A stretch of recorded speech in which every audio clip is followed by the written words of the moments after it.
آپ جانتے ہیں ہونڈا 125 کا ڈیزائن تبدیل کیوں نہیں ہوا؟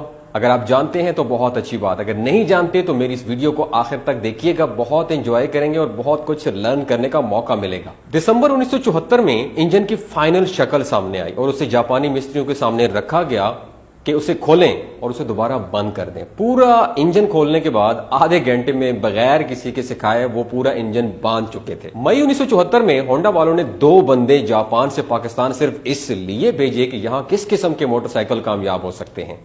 وہ لوگ پہلے تھائی لینڈ پہنچے، ملیشیا پہنچے، ایران سے ہوتے ہوئے انڈونیشیا اور فلپائن سے پھر گھوم پھر کر آخرکار پاکستان آئے۔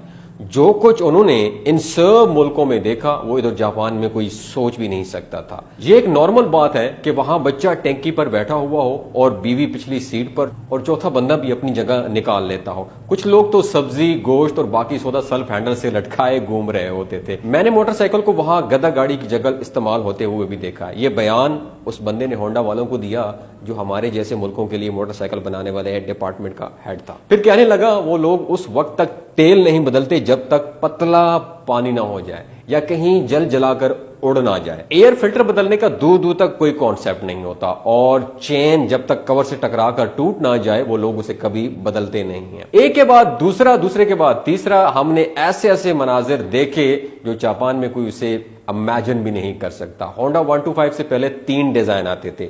1968 میں CS90 اور 1969 میں CB100 اور 1973 میں S110 یعنی S110۔ ان سب کو برابر دیکھ بھال چاہیے ہوتی تھی، مار بالکل برداشت نہیں کرتے تھے اور ہونڈا ترقی پذیر ممالک میں اپنا شیئر تیزی سے گرتا ہوا دیکھ رہا تھا۔ جب یہ صورتحال ریسرچ ہیڈ کو بتائی گئی تو انہوں نے فوراً کہا مجھے ایک گراف پیپر، کمپاس اور کچھ جیومیٹری والی چیزیں دے دو۔ صبح وہ بندہ ایک نئے ڈیزائن کے ساتھ دفتر میں آ گیا۔ ادھر جو موٹر سائیکل ڈپارٹمنٹ کا ہیڈ تھا اس نے بھی ایک لائٹ ویٹ اور کم دیکھ بھال والی انجن کی ڈرائنگ اگلے دن لا کر سامنے رکھ دی۔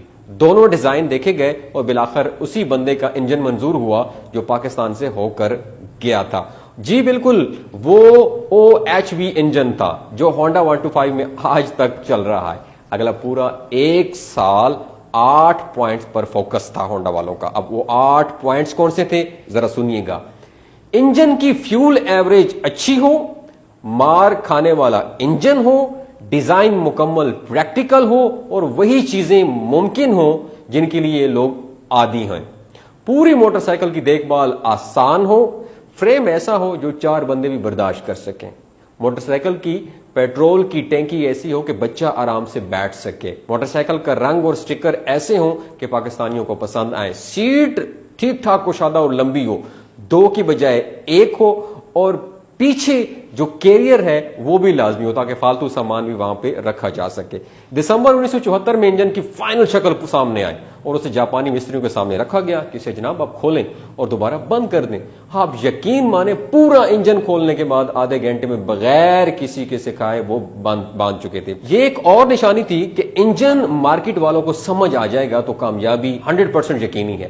تھائی لینڈ اور بینکاک کی گرمیوں میں موٹر سائیکل کچے رستے پر دوڑائی گئی تاکہ انجن کے گرم ہونے اور دھول مٹی سے خراب ہونے والے مسئلے کو بھی چیک کیا جا سکے۔ پیٹرول بھی ہر جگہ سے ڈلوا کر دیکھا کہ کچرے وغیرہ کا پرابلم تو نہیں آ رہا سامنے۔ سب کچھ کرنے کے بعد 1975 میں ہونڈا CG125 کو مارکیٹ میں پروڈیوس کر دیا گیا۔ 1992 میں ہونڈا 125 پاکستان میں بھی بننا شروع ہو گئی۔ اب سوال یہ پیدا ہوتا ہے کہ ہونڈا 125 کی ٹینکی ٹاپے اور باقی ڈیزائن 1975 سے اب تک بہت زیادہ تبدیل کیوں نہیں ہوئے؟ اس سوال کے 2 جواب ہیں۔ ایک تو یہ کہ 2008 کے بعد جاپان میں یہ موٹر سائیکل بننا ہی بند ہو گئی۔ چین، پاکستان، تھائی لینڈ وغیرہ میں اب بھی بنتی ہے۔ جو بھی ریسرچ اینڈ ڈیولپمنٹ ہونی ہے وہ یہیں ہوتی ہے۔ اور یہاں کیا آپ کے خیال میں حالات 1974 سے اب تک کچھ بدلے نظر آتے ہیں؟ جو کچھ یہاں ہمارے ساتھ موٹر سائیکل سے کام لیا جاتا ہے اس سب کے درمیان کوئی بھی بڑی تبدیلی ایک دم ڈیزائن اور پوری 125 کو ناکام کرانے کے مترادف ہے۔ دوسرا جواب یہ کہ Honda 125 utility motor cycle category میں آتی ہے اور اس کا سٹینڈرڈ ڈیزائن یہی ہوتا ہے۔ موٹر سائیکلوں کی 6-7 دوسری قسمیں بھی ہیں۔